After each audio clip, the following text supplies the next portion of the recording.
Have you ever wondered why at times your soul suddenly becomes heavy, as if an invisible force is pressing down, leaving you exhausted without any clear reason? I have seen this in countless lives recorded in the realm of the spirit, and the truth always appears. People often think they are fighting against outward adversities, against lack, against wounds from others. But when the veil is lifted, the real battle is not there. It takes place in the unseen space where light and darkness contend for the throne of the soul. I have witnessed many souls overcome, not because of physical strength, but because they put on an invisible armor. And I have also seen many fall simply because they stepped into the battle empty-handed, not realizing that every thought is an arrow, every desire a flame, either keeping them firm or burning them down. The tragedy is not that there is a battle. The tragedy lies in blindness to the fact that one is already in that battle. They accept defeat as destiny. But in truth, they have lost the weapons already given to them. The battlefield is not in some distant place, but in every breath. It is present in the vibration of thought, in the rhythm of emotion, in the quiet choices before outward action appears. The enemy does not always come violently. He comes as doubt creeping into the mind, as fear paralyzing the heart, as a desire disguised as a need. His arrows do not pierce flesh first. They pierce the soul. And when the soul weakens, the body quickly collapses. Many call it a weak temperament or unfortunate fate. But I tell you, it is war. Every soul, when coming into the world, is given a garment of light, a heritage from the Creator. But that garment must be guarded and put on each day. If not cared for, the fabric will grow thin, the seams tear, and darkness will exploit that gap to strike. Have you ever found yourself weary without cause, anxious for no reason, carrying burdens of thoughts not entirely your own? That is the trace of the unseen battlefield, the clash of vibrations. What you nurture will grow strong. What you neglect will become the gate for the enemy to enter. Each soul is both fortress and field, both besieged and supplied with weapons, if willing to take them. I know that heaven never leaves the soul without defense. Even in the loneliest hour, the armor is laid ready at your side, waiting for you to lift it, but it does not force you. The will must reach out. The heart must consent, for armor not worn cannot save, and truth not practiced cannot protect. The enemy knows this too well. He does not mind if you listen to sermons or memorize many words. If the armor lies still on the ground, it is as if it does not exist. You may hold it in memory, yet not in power. Only when you put it on each day will the light drive away the darkness. Therefore, the first battle is awakening, knowing that life is never neutral, that each morning you step into a battlefield, and each night you do not lie down as a traveler, but as a warrior, either wounded or upheld by grace. Remember, the body is only the servant of the soul, and the soul is the reflection of the divine. What happens in the unseen will soon reveal in the seen. Therefore, bitterness destroying the heart one day will wear down the body, while peace holding the spirit firm will heal to the marrow. Thus, the weapons are not only symbols, but energy, light, law. Whoever wears them is joined to the rhythm of heaven. The unseen battlefield, though vast across nations and generations, is narrowed to the single choice of each soul. In each moment, will you let despair consume you, or rise to put on the light? Will you let doubt rule, or take up truth to subdue doubt? Will you let fear bind you, or lift the shield of faith? What you decide in the secret chamber of your heart will send ripples through this life and the life to come. No battle is separate. Each victory adds strength to the whole. Each defeat opens a wider gate for darkness. Therefore, your struggle is never only yours. Heaven and earth bear witness. Hosts of light stand ready to aid when you choose what is right. And darkness retreats not by your own power, but by the presence that covers when you consent to put on the armor. So lift up your eyes, know well the ground you stand on, and do not let the calm deceive you. That battle is here. It is taking place, and your soul is the prize. In the records deeply engraved into the soul, it is clear that every trial does not come by chance. It is woven as threads in the great fabric of life, and when people cry out, "Why did this happen to me?" the answer is already present in the seeds that were once sown, not as punishment, but as reflection. I have learnt that the soul carries memory beyond a single lifetime. It bears the imprint of past choices, and in every present event, we are touching either the shadow or the light that we ourselves have called forth. I have seen many fear destiny, but destiny is only a chain of results. No one is forced into suffering. They walk into it through neglect of the light, through choosing the easier path instead of the true one. In many times when I sank into the state of spirit travel, I heard the cries of lost souls. They did not understand why joy was gone, but I saw clearly every small moment in their lives where they let a dark thought take hold, and that thought grew into chains. Not one falls in a single day. It is the outcome of thousands of steps away from truth. Nor does anyone grow in a single hour. It is the result of thousands of small but steady choices in the light. I have seen people often despise what the eyes cannot see. They are careful with sickness of the body, but careless with sickness of the soul. Yet it is the sickness of the soul that is the root.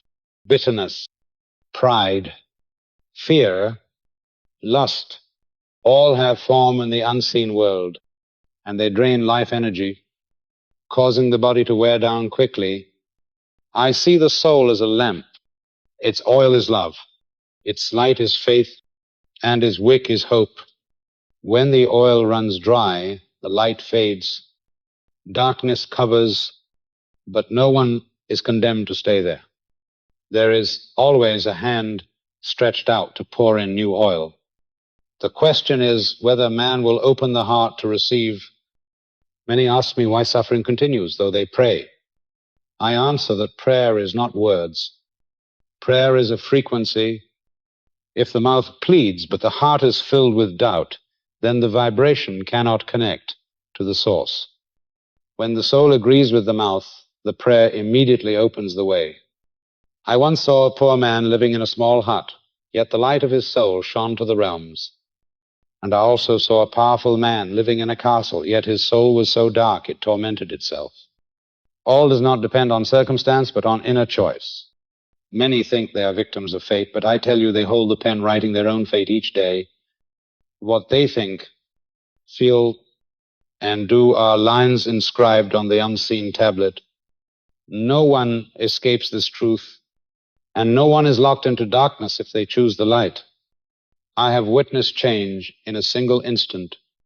When a soul decides to forgive, immediately the chains binding them dissolve. Life energy flows again, their face shining like the rising sun. Likewise, I have seen, when a soul chooses to love in the hardest place, a door opens and countless rays of light pour in. What you call miracle is not outside law.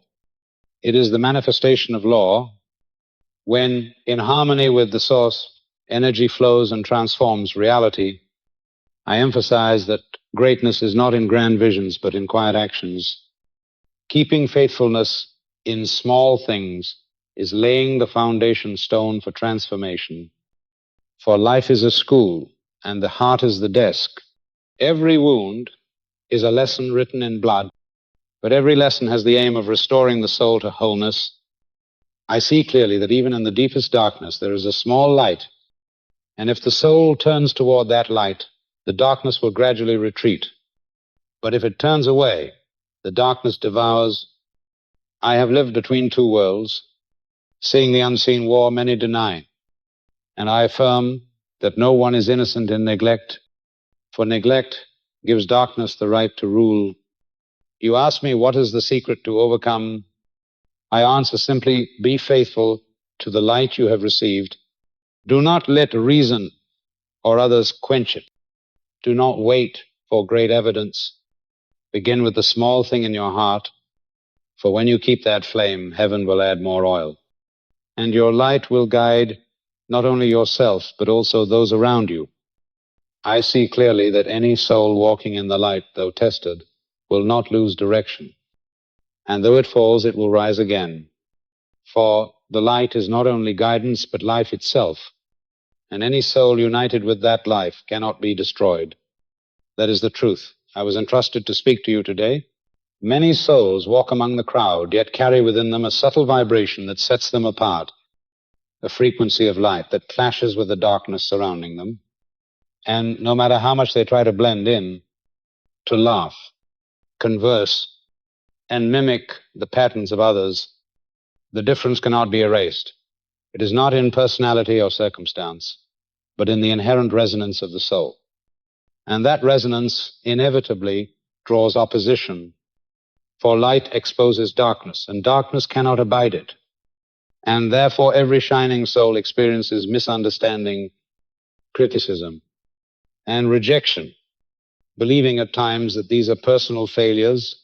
Yet the truth is that the arrows of the enemy are aimed at the illumination itself, not at the superficial aspects of life.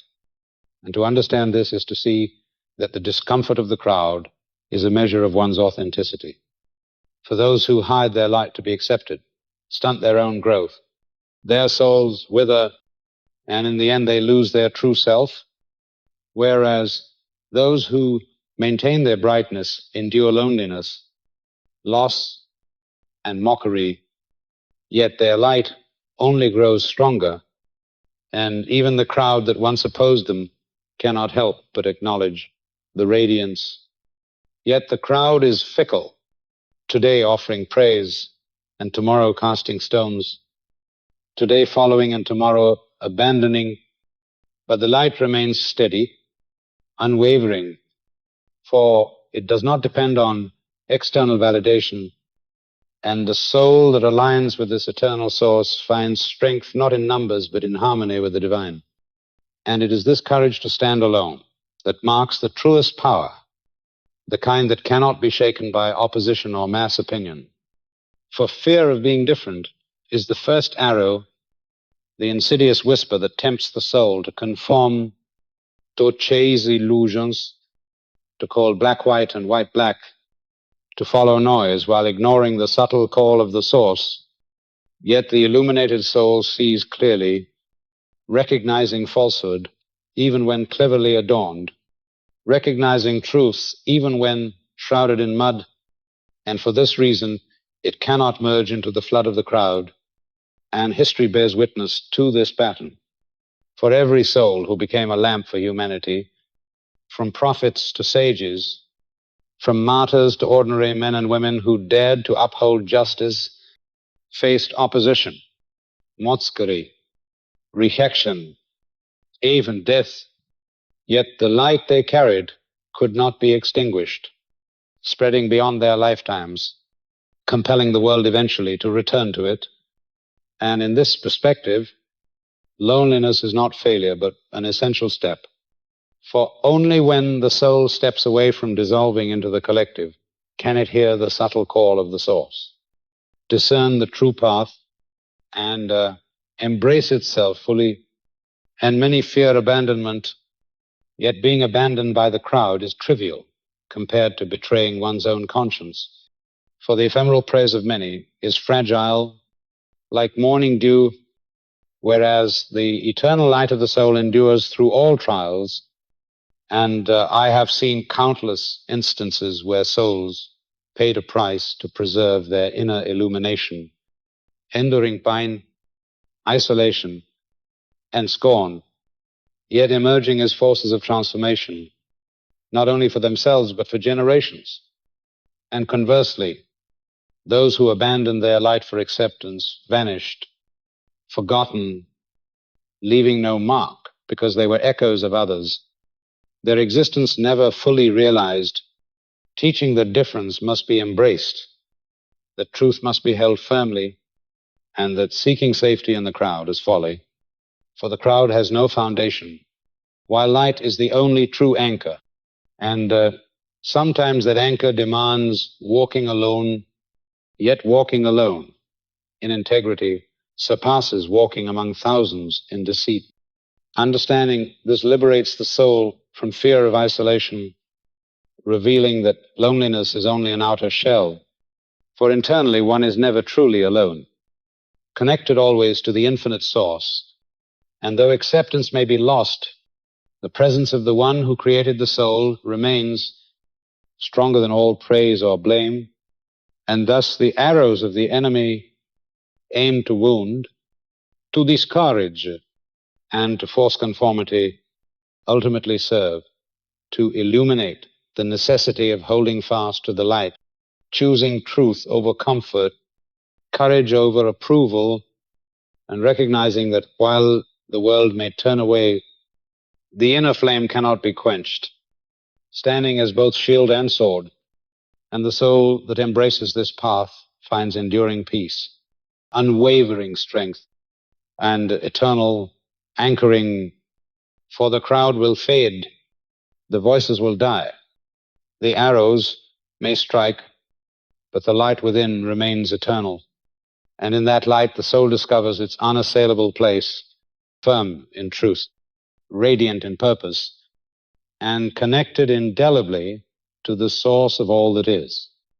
A light that no darkness can overcome, a presence that no rejection can diminish, a foundation that not even the most hostile currents can shake, and therefore the illuminated soul walks unafraid, knowing that every arrow aimed by the enemy only confirms the brightness within, and that ultimate victory belongs not to the multitude, but to the one who dares to shine alone, to stand steadfast in truth, to preserve the light, and in preserving it becomes a beacon, a living testament, a soul inextinguishable, eternal, and aligned with the infinite source, so that at the end of all trials, when the crowd has vanished and all noise has ceased, the soul remains firm, luminous, and eternal. Many souls walk among the crowd, yet carry within them a subtle vibration that sets them apart, a frequency of light that clashes with the darkness surrounding them. And no matter how much they try to blend in, to laugh, converse, and mimic the patterns of others, the difference cannot be erased. It is not in personality or circumstance, but in the inherent resonance of the soul. And that resonance inevitably draws opposition, for light exposes darkness, and darkness cannot abide it. And therefore every shining soul experiences misunderstanding, criticism, and rejection, believing at times that these are personal failures. Yet the truth is that the arrows of the enemy are aimed at the illumination itself, not at the superficial aspects of life. And to understand this is to see that the discomfort of the crowd is a measure of one's authenticity. For those who hide their light to be accepted stunt their own growth. Their souls wither, and in the end they lose their true self, whereas those who maintain their brightness endure loneliness, loss, and mockery, yet their light only grows stronger, and even the crowd that once opposed them cannot help but acknowledge the radiance. Yet the crowd is fickle, today offering praise and tomorrow casting stones, today following and tomorrow abandoning, but the light remains steady, unwavering, for it does not depend on external validation, and the soul that aligns with this eternal source finds strength, not in numbers but in harmony with the divine. And it is this courage to stand alone that marks the truest power, the kind that cannot be shaken by opposition or mass opinion. For fear of being different is the first arrow, the insidious whisper that tempts the soul to conform, to chase illusions, to call black white and white black, to follow noise, while ignoring the subtle call of the source.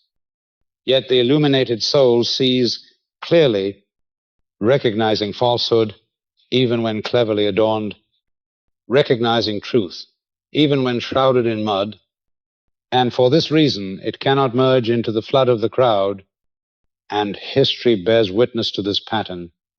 For every soul who became a lamp for humanity, from prophets to sages, from martyrs to ordinary men and women who dared to uphold justice, faced opposition, motskari, rejection, even death, yet the light they carried could not be extinguished, spreading beyond their lifetimes, compelling the world eventually to return to it. And in this perspective, loneliness is not failure, but an essential step. For only when the soul steps away from dissolving into the collective can it hear the subtle call of the source, discern the true path, and embrace itself fully. And many fear abandonment, yet being abandoned by the crowd is trivial compared to betraying one's own conscience. For the ephemeral praise of many is fragile, like morning dew, whereas the eternal light of the soul endures through all trials. And I have seen countless instances where souls paid a price to preserve their inner illumination, enduring pain, isolation, and scorn, yet emerging as forces of transformation, not only for themselves but for generations. And conversely, those who abandoned their light for acceptance, vanished, forgotten, leaving no mark because they were echoes of others, their existence never fully realized, teaching that difference must be embraced, that truth must be held firmly, and that seeking safety in the crowd is folly, for the crowd has no foundation, while light is the only true anchor. And sometimes that anchor demands walking alone, yet walking alone in integrity surpasses walking among thousands in deceit. Understanding this liberates the soul from fear of isolation, revealing that loneliness is only an outer shell, for internally one is never truly alone, connected always to the infinite source. And though acceptance may be lost, the presence of the one who created the soul remains stronger than all praise or blame.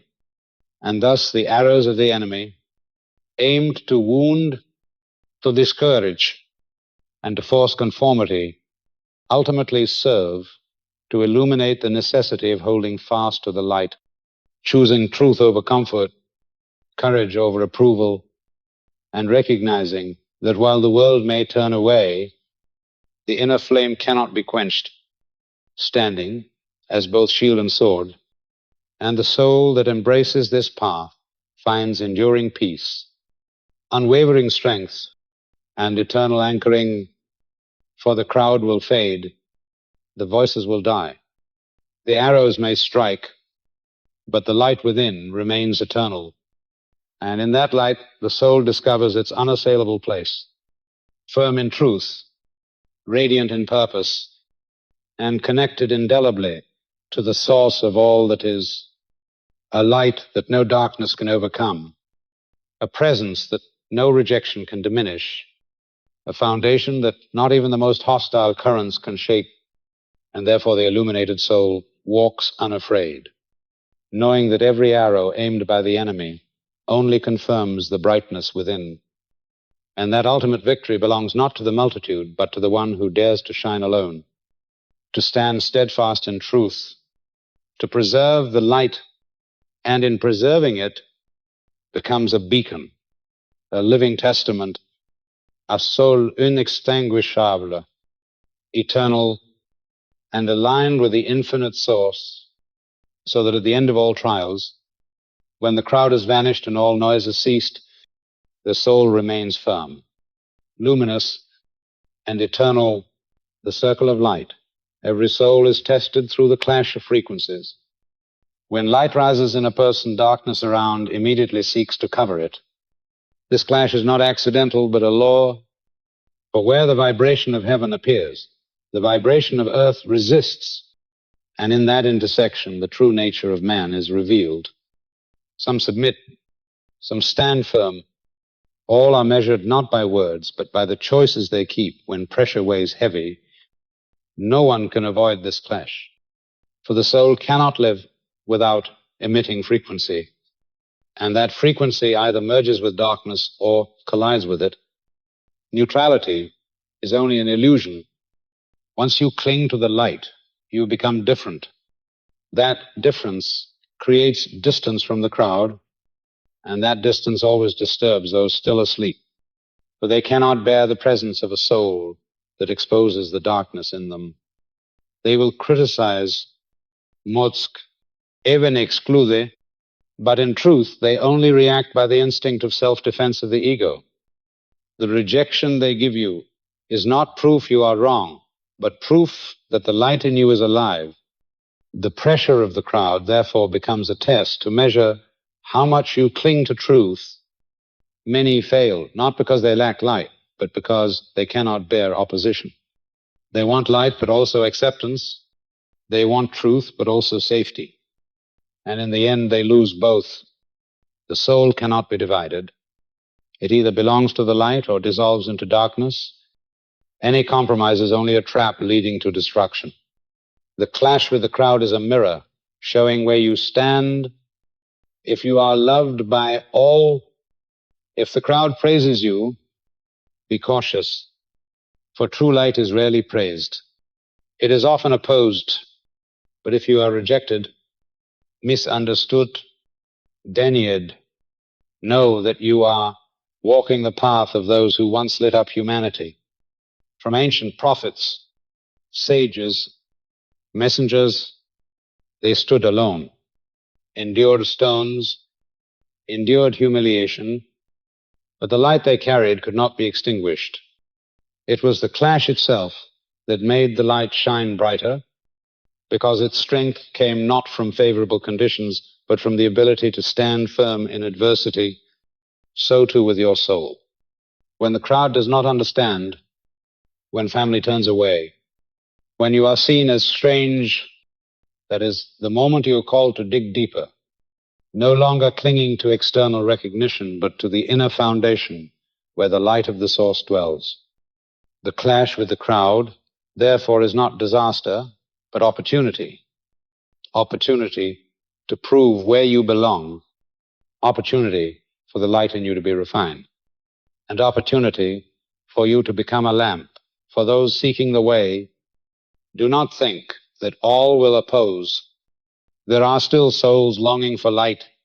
They watch you silently, and when they see you stand firm, they will come, for they need proof that true light can survive in the world. You are that proof, but you can only become proof if you dare to pay the price. Light is not jewelry to display. Light is fire to keep, and fire only blazes when you let it burn, even in storm and wind. Remember, the crowd always changes. Today they praise, tomorrow they curse, but truth does not change. Light does not waver. You must choose once and for all where your soul will stand, for the clash with the crowd only grows as the light in you grows stronger. If you are not prepared, you will be swept away, but if you are prepared, you will become a rock. And darkness can do nothing but reveal its own impotence. Understand that this clash is not to destroy you, but to forge you, not to make you tremble, but to teach you to stand, to trust, to keep the light. And when you can keep it in the night, then at dawn, the light you carry will become a path for many. Therefore, do not fear when the crowd resists. Be thankful, for it is the sign you are on the right path. And it is in that loneliness that you will find the deepest communion with the source of life, where no mocking voice can touch, where the light you carry is joined with the eternal light. And there you will know that the clash with the crowd is not the end, but the beginning of an eternal journey. Every soul walking the spiritual path must confront the profound silence that tests the depths of its being. For in that silence, many believe God has withdrawn, that the light no longer responds. Yet precisely in this hour, the refining occurs. For when all external noise, the clamor of men and the distractions of the crowd are removed, the soul is compelled to tune into the subtle frequency resonating within, and that silence is far from emptiness. It is the voice of the source calling, a summons to let go of dependence on external approval, so that the inner door may open. Many falter here because the human heart craves familiar sounds, rushing back to the crowd to fill the void, compromising with lesser lights merely to escape loneliness. But those who remain in stillness encounter a reality beyond words. For once the soul passes the thirst for recognition, it begins to drink from the true spring, a stream flowing from eternity that never ceases, a sustenance incomparable to anything worldly. And it is in this silence that discernment awakens, allowing one to perceive the authentic from the superficial, to see which relationships are founded on convenience and which beliefs are mere habit. And gradually all illusions fall away, leaving the primordial core of the soul, the eternal light that has never faded. Silence does not arrive to consume, but to expose, reflecting the soul in the mirror of truth with no room for disguise.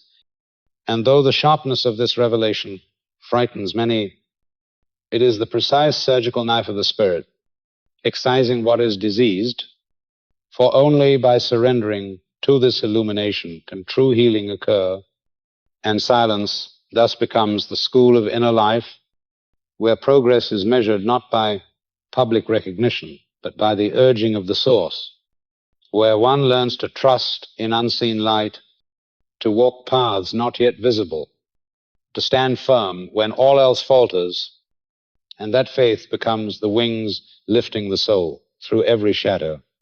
For no victory is attained without passing through this crucible of stillness, where prayers gain life forged in the desert of solitude, and revelations open only to those daring enough to enter the empty land where every crutch dissolves.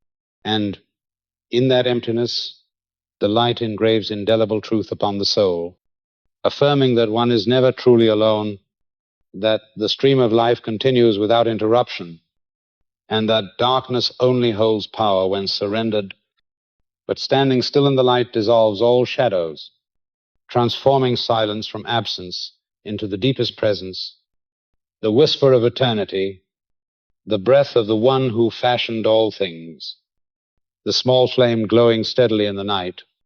For those who linger in this stillness discover that silence is the doorway to a new dimension, where life is no longer dictated by the world's noise, but sustained by communion with the source of light. And once tasted, the soul fears neither resistance nor rejection, neither darkness nor despair. For the greatest secret has been revealed. True light never departs. Silence is the covering of the treasure, and every soul brave enough to enter emerges with sharpened eyes, attuned ears, a steadfast heart, returning among humankind not as a lamp dependent on applause, but as a lamp forged in the wilderness, imperishable, nourished at the eternal spring.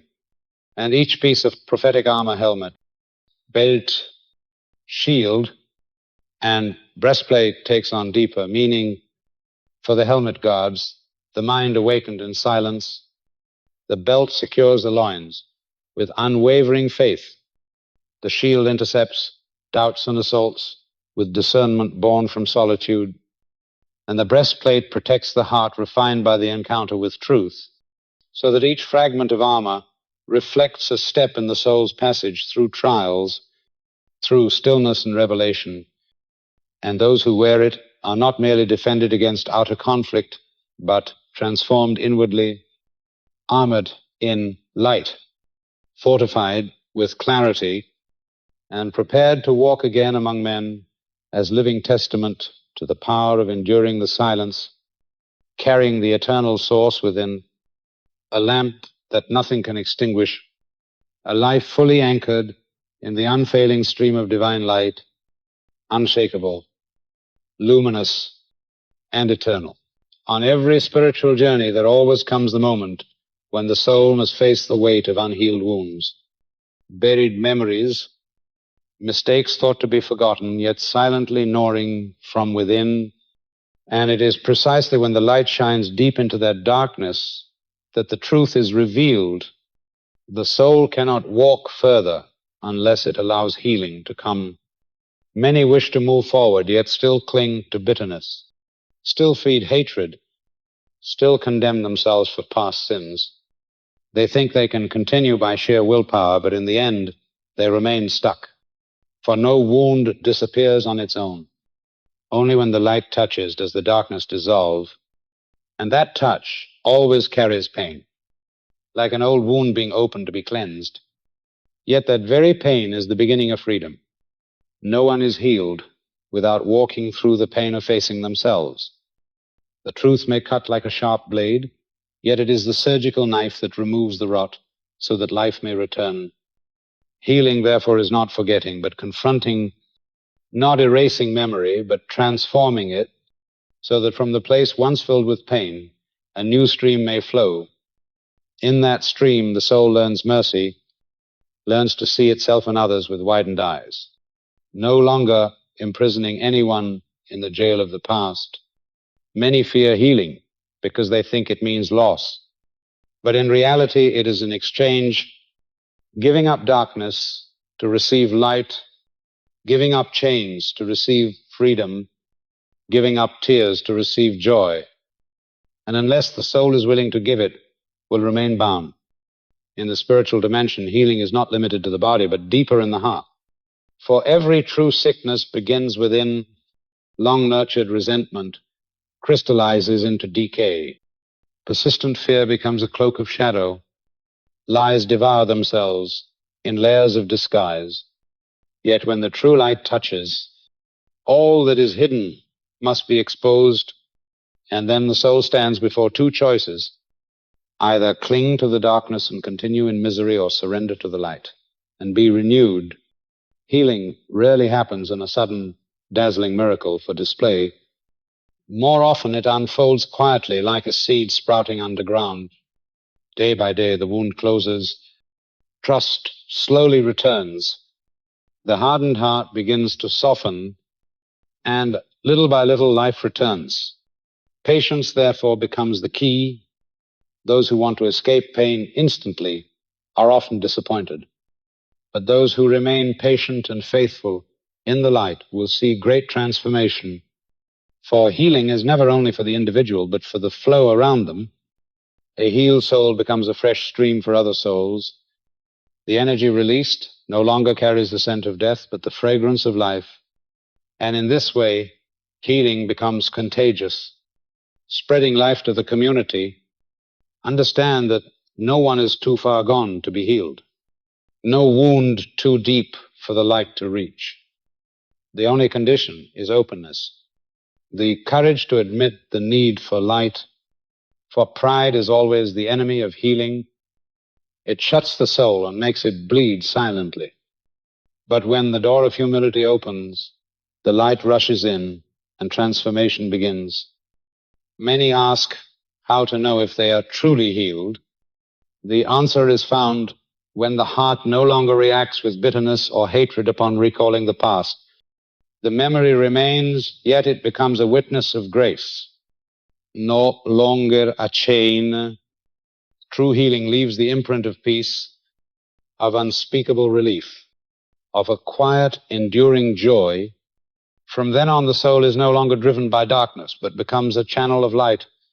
And that is the purpose of healing, not merely to ease one's pain, but to bear witness that light is stronger than darkness, that life is stronger than death, that freedom is stronger than chains, and that anyone may enter if they dare to surrender.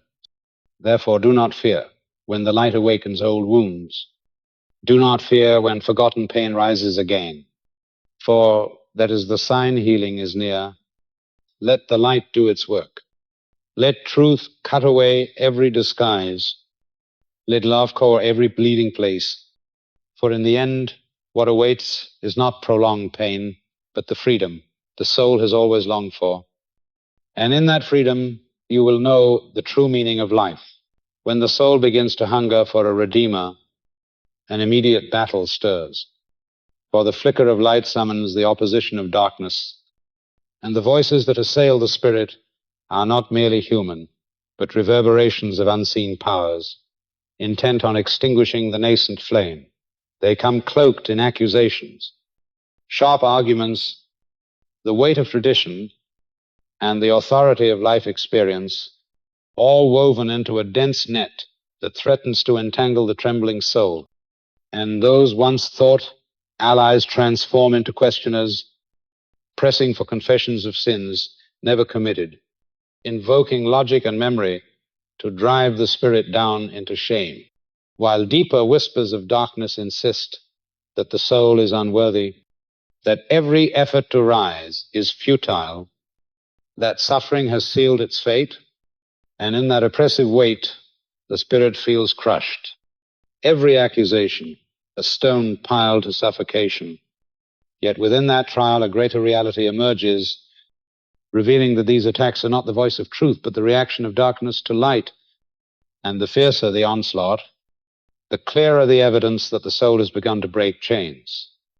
And the choice is laid bare: either collapse beneath the darkness or stand firm in trust that the Redeemer draws near. Throughout human history, this pattern repeats. Prophets, visionaries, and bearers of light all faced relentless assaults just prior to the manifestation of illumination, because darkness instinctively knows that once light is born, it cannot be destroyed. Employing every stratagem from the outset, an accusation is its weapon of choice, striking conscience, memory, and every minor failing magnified into guilt, attempting to erode faith in salvation itself. Yet if the soul perceives through this fog, it discovers an eternal truth, that the Redeemer seeks not perfection, but the wounded, not boastful righteousness, but hearts that ache in despair. And in the midst of accusation, redemption shines brightest, for the light becomes a necessity, a single lamp in a starless night. And when the soul clings to this light, a new strength arises, no longer trembling at judgment, no longer succumbing to contempt, for its worth is measured not by human eyes, but by the gaze of the Creator. The roar of darkness may continue, yet it grows distant as the inner illumination expands. Once rooted, the light cannot be extinguished. And this battle is not isolated to an individual. It repeats in the collective human story, for whenever truth is poised to emerge, chaos erupts, division spreads, accusations fly. Yet these signs indicate that the eruption of light is imminent. Therefore, the intensity of darkness should be recognized not as threat, but as the dying convulsions of its own power. And when the soul stands firm in this recognition, accusation loses authority. It may wound or momentarily unsettle, but it cannot annihilate the light, and from such wounds emerges deeper comprehension that every soul longing for salvation treads this path, that in trial the bond with the Redeemer becomes intimate, no longer a distant narrative, but a lived reality, an indelibly imprint. And from this foundation, the soul can face every force, not through its own strength, but because the light within surpasses every shadow outside. This realization transforms fear into courage, despair into endurance, as the soul understands that resistance to darkness is not the source of victory, but the fidelity to the light. Each accusation, each attempt to crush the spirit, instead becomes a forge, refining the soul, clarifying purpose, strengthening resolve, and illuminating the essence of trust in the Redeemer. And in this recognition, human history itself mirrors the journey of the individual, a pattern of suffering, accusation, and the persistent emergence of light, where the soul learns that the trials are not punishment, but necessary passages for awakening, where darkness signals proximity to revelation, and every struggle against unseen powers is a marker of approaching illumination, until finally the soul perceives that it is never alone, that the light of the Redeemer accompanies every step, and the inner flame, once kindled, transforms fear into confidence, doubt into clarity, weakness into resilience, and every shadow cast externally serves only to highlight the brilliance of the spirit within. For the living word and the sword of light are inseparable, the one revealing truth, the other defending it, and together they enable the soul to endure, to rise, and to manifest the presence of divine power in the midst of human trial, so that standing firm is not a matter of human might, but the inevitable triumph of the eternal light over every force that seeks to quench it, until the soul, forged in trial and illuminated by grace, stands unshakable, carrying within it the unassailable strength that comes not from itself, but from the Redeemer who is drawn near, making every accusation a witness to the invincibility of the light, every assault a testimony to the perseverance of faith, and every shadow a signpost marking the way toward the fullness of divine presence.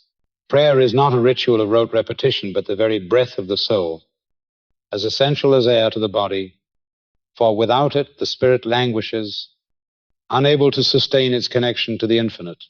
In prayer, the soul reaches beyond the temporal, touching frequencies of light that align it with the higher currents of creation, and in that alignment, the mind is shielded from the corrosive arrows of doubt, the heart protected from the chill of despair, and the will strengthened to endure trials that would otherwise crumble the unprepared.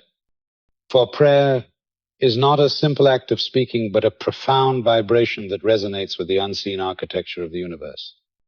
A current flowing from the core of the soul, where all pretense falls away, where the masks of ego dissolve, leaving only raw longing. And it is this naked, earnest longing that converts mere words into flames, flames that pierce through space and time, igniting the unseen realms with light. For in the true act of prayer, the soul ceases to be a solitary entity murmuring into emptiness, but becomes an instrument of divine harmony. Each inhalation and exhalation echoing the rhythm of the cosmos, each breath weaving the finite into the infinite, and the deeper the communion, the more the breath carries vitality into every corner of being, transforming inert energies into currents of purpose and aligning the spirit with the unseen flow of creation. Many mistake prayer as a list of requests to be delivered to a deity. It hier lius, prayer is surrender, a yielding to the source from which life flows, an opening through which divine energy courses, reshaping the soul while simultaneously influencing the environment. For prayer is a creative act capable of bending circumstances, dissolving barriers, and awakening potentials hidden in both the self and the world.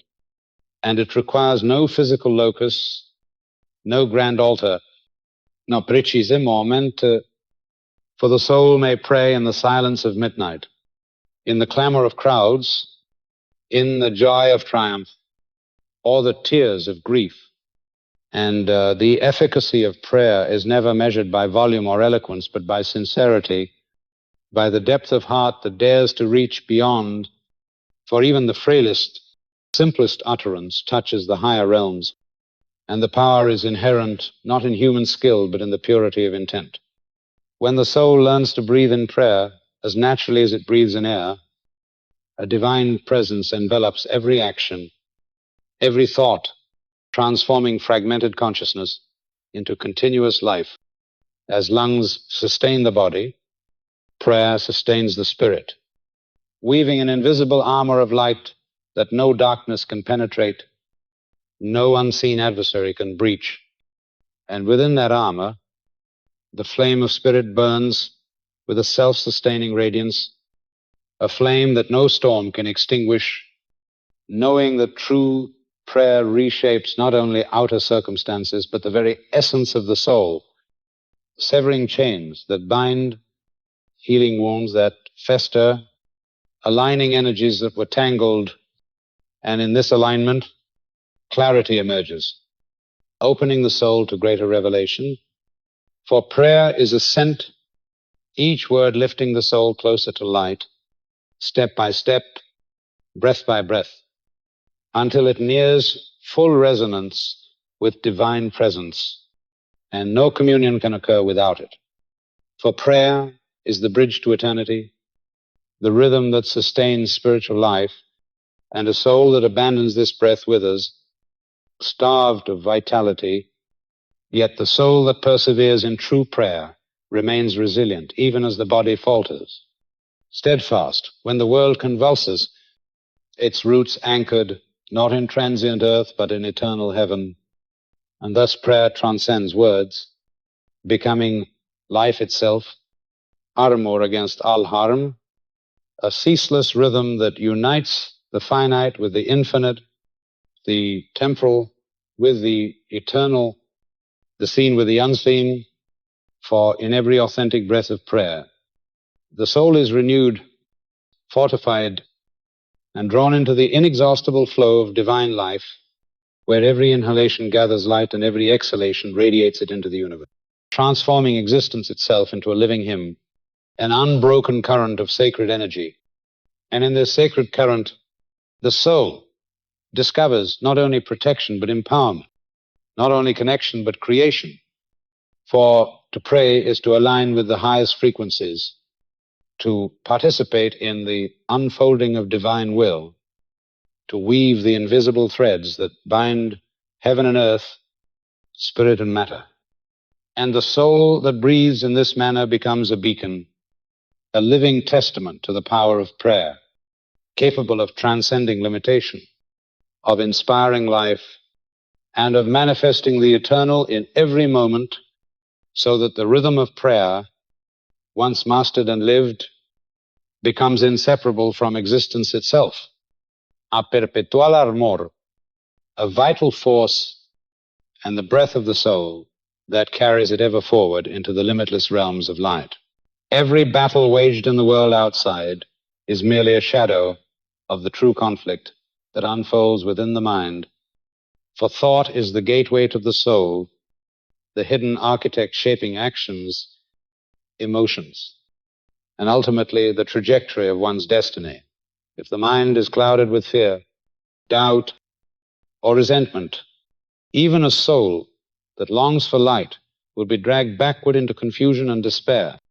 Yet if the mind is renewed, the entire life transforms into a song of freedom, a symphony where every thought, emotion, and action resonates with clarity and purpose.